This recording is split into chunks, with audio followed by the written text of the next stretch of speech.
The law to limit the Supreme Court's power to overturn government ministers' decisions passed 64-0 after the opposition boycotted the final vote in the Israeli parliament.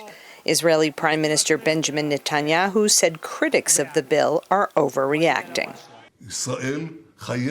Israel must remain a strong democracy. It will preserve individual rights for all.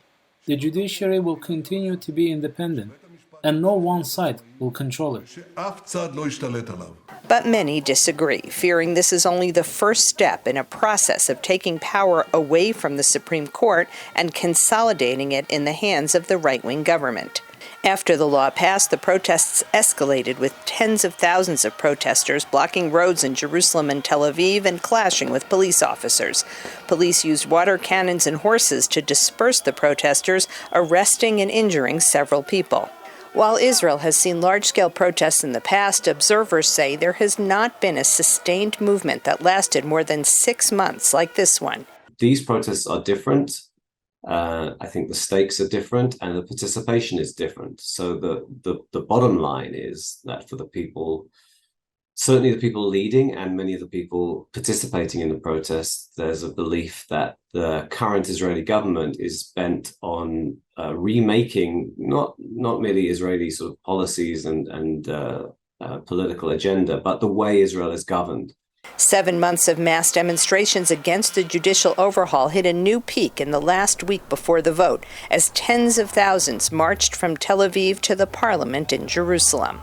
We have to do everything we can in order to keep our democracy, and this is what we can do. And it will be a pity if our government will ignore all these people that are coming here to Jerusalem, that are protesting all around Israel. Besides the demonstrations, more than 10,000 Israeli army reservists, including hundreds in elite units, say they will stop reporting for volunteer reserve duty if the judicial overhaul laws are passed. They say they refuse to serve a non-democratic regime. Military leaders warn that the reservists' refusal to report would harm Israel's ability to fight in a future conflict. I'm older, so I no longer do active service, but both my sons who are actively in the reserves have signed an affidavit that they will stop serving.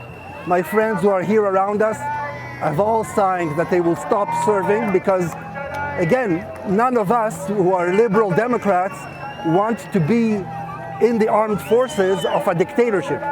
Proponents of the judicial overhaul say the law just passed is only the first step of their reform package. Opponents have already appealed to the Supreme Court against the law and say they will continue their protests until the judicial overhaul is scrapped. Linda Gradstein for VOA News, Jerusalem.